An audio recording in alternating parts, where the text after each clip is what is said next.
All right, hello and welcome to Football Twaddle. My name is Saru. Let me wish all of you happy Dashera in advance, or by the time this episode comes, it probably would be over Dashera. But we are recording amidst festivities, so if you hear people singing and dancing in the background, that is just people enjoying life. Yash, what's up? All good, man. Using the festivities to distract myself from the weekend's results. Let's talk about weekend. How many goals will Erling Haaland end up scoring in his career? In Just his given the career, huh, 2000. 2000. The record is Pele, right? Yeah, 1,200 something. Pele changes his Wikipedia entry on his own. Did you see that on He's Twitter? It was 950 yeah. goals something, and then after a few months, he changed it to 1200.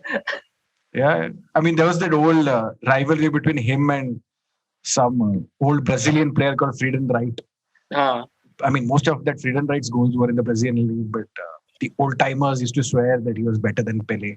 So initially it was that dispute. Now I think as players like Ronaldo and Messi are catching up, he's increasing his tally. If he's alive to see Erling Haaland a decade from now, I'm sure Pele will push it to beyond 2000. I don't think he will. He'll start counting all the goals, dude. He scored in practice. He'll count all the goals he scored in escape to victory. Man, let's talk about this game. We know what happened, but why is Eric Ten Hag not starting with Casemiro? That seems to be the biggest talking point. No, but he's not up to speed, right? He was bought on close to deadline day. Then, dude, it's been honestly, a month and a half. Yeah, I know. And United did not have too many games. Now you can look at that in two ways. Number one, you can say that he had 2 weeks to prepare with the team, or you can say that he did not have any game time. But whichever way you look at it, whenever Casemiro has come on, he's not looked great. He's not looked, optimal or to the standard of which you expect a player. Yeah, but then in a midfield, when City's midfield is going to run circles over you, it's better to have Casemiro and McTominay rather than Eriksen and McTominay, right? Yeah, in hindsight, of course, he should have started Casemiro, but Eriksen has been, I think, the best player in the United team, so it was difficult to drop him. So he could have dropped Bruno also. So in hindsight, he should have played with more midfielders, more combative midfielders, because we saw how much Eriksen struggled in that midfield. Yes, and how good are Manchester City, dude? This is scary now. Yeah, incredible. I don't think Manchester United played well, but they had individuals who could hurt them, and which was seen in the second half when City took the foot off the gas. That United managed to sneak in a couple of goals. But yeah, this was a derby, and they were there with the proper derby mood to really hurt Manchester United, and we saw the play that we're going to see again and again and again this season, with De Bruyne putting in a cross and Haaland getting at the end of it. Full stretch. Okay. Do you think a defender taller than Lisandro Martinez would have headed that ball?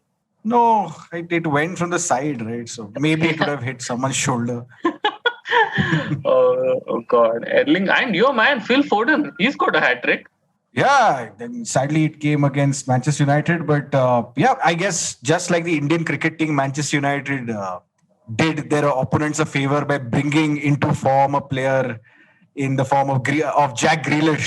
He played well as well. Yeah, he played well. So, usually back in the day, the Indian cricket team used to be the team where players who hadn't performed well started suddenly performing well. So far he's been like a underwhelming £100 million signing. But in this game, he was pretty good. He is very good at getting players booked, and he got Diogo Dalot booked in the second minute of the game, and then he had him on toes throughout.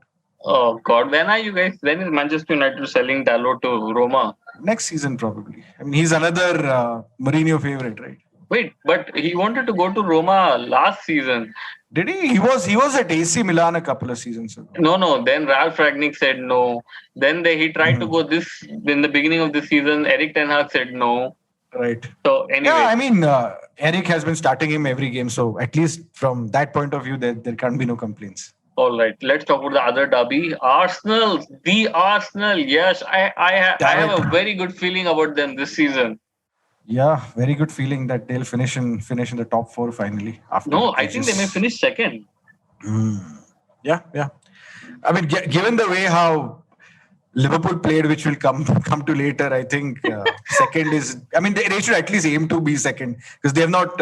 They've lost only one game so far, right? And yeah, Yeah, and did you see Gabriel Jesus like celebrate and all?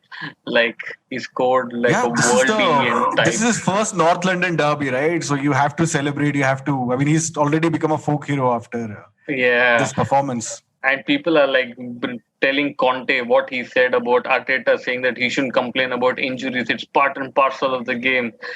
But Conte is now complaining completely, and they're going to play Barcelona. We're recording this on a Tuesday night, so they're going to be playing Barcelona in some time. Not in that's Inter Tottenham, Milan. Sorry, not Inter sorry. Milan. That's Yeah, yeah. Inter Milan. You're, I you're was thinking of just the old thinking Conte of. team. I was thinking of Conte going back to Inter Milan because Inzaghi may be fired. But anyway, Oh dear. so things are smooth sailing for Manchester City and for Arsenal. But Liverpool, I don't think they can just buy any win at all. They just can't. Yeah, I mean, we've spoken so many times about them being at the end of a cycle and Klopp being like having that whatever the 7-year curse and everything. 7 year But itch हो गया उसके. 7-year itch. Yeah, but I guess they're suddenly dependent on Roberto Firmino. While they were good, it wasn't Firmino who was scoring, but this season Firmino is scoring and they're not doing very well. Hey, what I happened to think. that guy? They had a striker, no, Darwin Nunez. Oh, he's had a nightmare of a start. He's. But why is he not playing him? I don't know. I mean, He got a I red guess card. after that red card, but Klopp does this right. He needs to have a certain level of fitness or certain level of comfort that a player develops with his 11. Like even a good player like Fabinho, when he was signed, I think he didn't play him for 6 months until he was up to speed with the Klopp method. Wow, So Klopp's yeah, methods are expensive. but You buy an 80 million that's player fine. and you don't play him. Yes, but yeah, I guess I mean I think this will be the case until the World Cup. Maybe after the World Cup, it will be like a new start for Darwin Núñez where he can. So yeah, I prove mean, himself. actually that may be a point because I saw one of the quotes from Conte's press conference before the derby was that we're playing 13 games in 43 days. So if Spurs are playing Yeah. that much, I'm assuming every other club is playing between 12 and 14 games. Yes. So in 40 days. It's So- madness now. It's back to the pandemic. The pandemic interrupted season where we had a game in every 3 days. We are back to that. We'll have to review 2 games every podcast now. Oh yeah, we review anyway only 2 games every podcast. But let's try to talk about more games here. Talking about Serie A, Roma beat Inter Milan. How was that game? I did not see that. Dude, I'm surprised. First of all, why is Gareth Southgate not picking up Smalling? Oh yeah, he scored in that game. Huh? Dude, Smalling scores quite often, but I have to say he is the defensive rock of Roma. I mean, that speaks volumes about the other defenders there. But I have realized that Smalling does not have the pace, but he has that positional awareness, and I think he always had it. I don't know. Yeah, possibly true. But I mean, coming back to Southgate, he's an idiot. I mean, he hasn't played Smalling since 2017 or 2019 or something. Now he's sticking to Maguire and not picking up young players like Tomori. So Dude, I how can't he believe is. it. Tomori was like AC Milan's player of the season or in the top 2 after Rafael Leao. Absolutely, man. I mean, it's just there's so much good English talent, but the less we talk about Southgate, the better. It's quite. Oh depressing. yeah. So what chance will Smalling have? I don't. Yeah, he didn't pick up. he's far off. I would have taken Chris Smalling to this World Cup and He given. didn't pick up even Madison, no, recently. No, he's never picked Madison. I don't know. Madison has like pitifully low England because Madison is already 25 now, and he's been. I mean, England don't have a player like him in that position. I don't think. I mean, maybe Phil Foden, because Phil Foden can practically play anywhere in the midfield. But again, I mean, in last night's game, Madison showed his class, and to not pick him is criminal, man. Yes, and even Brendan Rodgers last night said it's a shame for the country if James Madison will not go for the World Cup. And I think Madison also came up last night and he said, I will do everything to break open the door to get my way into that England squad. But come on, man. It shouldn't be that hard for talented people like Madison, who seem quite professional as well. I think this World Cup's going to be pretty bad for England. I mean, this could have been like a very good... I think this is Harry Kane's last World Cup. I feel bad for him, honestly. Why? Because... I mean, with the talent England have, they could have tried to win this World Cup. Harry Kane's last World Cup? He's like 32, right? He's 28. Really? No. He's a I'm. little bit of a He's late 29. bloomer. He's 29. He's 29. But God knows, man. I mean, in 4 years' time, maybe there'll be a younger player who'll like overtake him. There might be some striker who'll. Okay, but imagine even, I mean, talking a little of England, you have Harry Kane, Bellingham, Sancho. All of them by 2026 will be at their peak, right? Yeah. Bellingham, Foden, Madison will be But- still around. So but I'm these talk- guys have time. These I'm guys have talking- time, but there are players It's not even about in time. this. I'm saying that even for this World Cup, look at the players he has at his disposal. I mean, if he Oh, doesn't absolutely. make. He should have taken a young team. He should have kicked out Sterling. And I don't know who's that other midfielder who went from Leeds to City. I keep forgetting his name. Calvin Phillips. Calvin Phillips. What a waste, man. I mean, he's useful as a squad player, but against the teams that England play, they should play with 2 8s, not with Rice and another central defensive midfielder. You think, like, I remember reading 2-3 weeks ago, Southgate went and saw some match at Roma. And he was very disappointed with the quality of football. So, yeah. Oh, man. Oh, wow. Wow, dude. Since I follow Italian football, I read such things, but it is so criminal not to pick up. But anyway, so Inter Milan lost that game. I think Simone Inzaghi is on the verge of being like kicked out. Let go. But what is? I'm just opening the table. Oh yeah, so Napoli are on top as we spoke. So Inter are 9th. Yes, But 8 games is not much. But yeah, I mean, it's not about 8 games. It's about- 8 point gap, an 8 point gap as well. So yeah, maybe the and start was pretty terrible for them. and it's 4 losses. But Serie A is doing like really weird things this season. Like Udinese have a change of coach. The same Watford owners who own Udinese, they're like second or third in the table. And Atlanta sold like half their squad, and now they're playing some different way. They're not like the old Atlanta, but Oh, so they it's, don't attack anymore. yeah. And then there is Sarri and Mourinho's in Rome. They're like just trying to rake up points. It's just so freaking weird right now in But Serie A. entertaining nevertheless, I'm assuming. Yeah, dude. Serie A is a very entertaining league because the level of teams is almost there and thereabouts types. Must So I think last week we spoke that David Moyes may get the sack, and he beat Wolves, and he got the Wolves manager the sack. So Oh yeah, Bruno Lage. Yeah, Wolves just haven't scored goals, man. They have some of that old Nuno Espirito Santo spirit, where they defend well or whatever and play some weird football. But who's going to score goals for them? I just don't see goals when I see it. Look at Wolves. So this was Yeah. coming, I guess.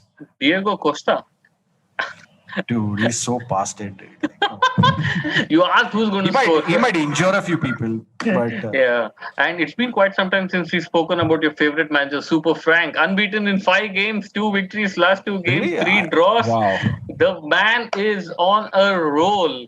So no news is good news for him, I guess, because Everton really isn't making any news. Good for him. He's 11th in the table. Oh, so we are just a couple of results away before all his friends start saying that. Dude, I think if Southgate f***s up and this thing continues, Lampard might get the England job very soon. What are you saying? Talking of England managers who are so outdated. I was watching that Andy Gray and Richard Keys, a part of their show on Twitter. Someone had posted it. They were discussing this after City's 6-3 victory over Manchester United. Right. And they're like, what's up with City's defense? I mean, what does he even tell them? What does he train them with? I mean, imagine what this squad could do with Sam Allardyce. This seriously said. That, they need to tighten up in the defense. And the defense Oh, is... come on. I don't know if they were joking about it, but knowing Richard Keys, that's what his name, right? Richard Keys and Andy Gray. Richard Keys. Yeah, I have a in feeling. I'll send you the link. I was like, what? I think the greatest trip. They just say some stupid things and then say that was just a bit of banter. That's their escape to so- get out of sexist crap. Anyway. Correct. No, so the greatness about them, if they have done that, is that you're always wondering, are they actually joking or do they mean it, right? Which is amazing. Yeah. But yeah, I'm sure they're so outdated, man. They used to be such pioneers back in the day. Yeah, now no one cares for them. Actually, but having said that, any manager who loses a job goes to Qatar to meet them. Oh, Yeah, so they still have the pull to get all these Yeah, good that they interviews. do. All right. Okay, let's take a break right now. We have to choose a player of the week, and it's going to be a tough thing. So think a little about it, and let's see what we're going to watch this weekend. Stay tuned to Football Twaddle.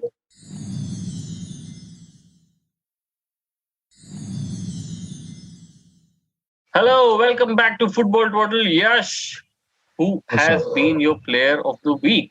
Well, because I stayed up on Monday night and watched that game, I'm going to say James Madison because Man City was far, so much superior to Man United that I could not pick one player from their squad. But Madison clearly makes that Why did you Leicester stay team. up Monday night? I am assuming it's not for the love of Leicester. No, it's related to FPL. He was very crucial that Madison do well for me. So yeah, that's All right. another reason for him to Yeah. be. Explain this to me. What made you choose Madison as your captain? Like that was such a ballsy call. Like Yeah, why? because no. So it was a call that I mean I didn't want City players to do well, right? I didn't want Haaland to score a hat trick against Yeah, Man but United. you're playing an internal tournament. You would have chosen Yeah, fair Haaland as enough. captain.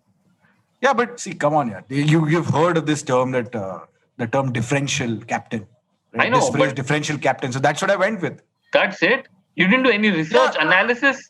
in a poor Leicester team, he's been doing well. They were playing Nottingham Forest, who unfortunately have been terrible all season. So you don't have to do deep analytics to know that like Oh there's yeah. a clear trend that is heading towards him getting a big haul. Oh, talking of Nottingham Forest, it seems Rafael Benitez is going to get that job. It would be wonderful, man. Benitez is perfect for that club because that club has history, and Rafa is the kind of guy who falls in love with these romantic tales of old clubs coming back, like Liverpool, Newcastle, now Nottingham Forest. So, and besides that, Rafa is pretty good at setting up defenses. He was a failure at Everton because being a uh, being a Liverpool Scouser. legend, he's a. I think who else? Kenny Dalglish and of course now Klopp have a better record than him at being Champions Liverpool League. managers. Apart from them, the rest of are dead. So he's like the third most successful Liverpool manager alive, and he becomes the Everton manager. So that's not going to go well. So he was going to fail there. I think he's a good enough manager to succeed at Nottingham Forest and keep them up. Okay. We are just jumping the gun here. We don't know if Steve Cooper is fired, but there are rumors. All right. I'm going to Yep. choose two players of the week. Right. One is Leandro Trossard because he was amazing. But I want to also give it to Miguel Almiron for scoring 2 goals against 10-man Fulham. Brilliant. Did he intend to score these, or did he again touch his thigh? No. Almiron is a very improved player this season, and actually all of them. I was just checking out the number of losses in the league this season. Arsenal is one, and even Newcastle is one. But Newcastle have 5 draws, which Arsenal Damn it, don't these have. draws. Yeah, so finally winning against Fulham and Mitrovic who got substituted. So that everything worked out fine. All right, what are you watching this weekend? Yes, there's just too much to watch. Yeah, I mean, there's of course Champions League in the midweek, but I won't pick. Oh, those I'm games. so looking forward to that Ajax Napoli game tonight. I'm going to be watching that, not this crap Barcelona Inter Milan. Oh, did you see Jose Mourinho console an Inter fan on the weekend? No, not really. There's some, I think there was a, I'm not too sure, but he may be a blind Inter Milan fan, so he was just like catching up with Oh. Mourinho because Mourinho was banned. Is So it- yeah, I mean, he I'm was sure Inter fans still have a, like good. Oh yeah, feelings yeah. for So them. he was sitting in a truck outside. That fellow said, he said, "I'm getting scared for Barcelona coming on the midweek." He said, "Arey, what are you scared about? The last time Barcelona came to San Siro to play Inter, we beat them 3-1. Chill, karo." Okay, so at the weekend, I'm gonna watch Arsenal versus Liverpool. This is gonna be a fun game. Liverpool, Oh. who have done so well recently but are failing, and Arsenal, who have done so badly recently, are on the top of the league. So this will be a fun, like a whodunit, not whodunit, whatever change of scenario kind of a thing. What's your prediction for this game? I think Arsenal are going to win, man. I mean, I don't think that this Liverpool team can stop Arsenal, especially at the Emirates. I think it's a 3-1 victory for Arsenal. Okay. Again, as my player of the week, I have two things to watch. First is on Sunday night, 11:30, we have Everton versus Manchester United. So we have the unbeatable force versus the movable object or whatever they say. So Super Frank's unbeaten streak of 5 games come to a halt, or will Cristiano score a hat trick for Eric Ten Hag? Because Ten Hag didn't play him in this game out of respect for his achievements. So that's there. And also there is Milan versus Juventus on Saturday night. So you can watch both of them. Yeah, what's your prediction again? You said for the Arsenal one? Oh, I think Arsenal will win 3-1. Okay, I'm going for a 2-2 for Everton versus Manchester United. And I'm going for a 2-0 Milan victory over Juventus, and Allegri would be sacked. So that's my Man. prediction. Alrighty, Yash, you have a very busy next 2-3 days ahead of you. Yep. Take care. Alrighty, guys. Bye bye.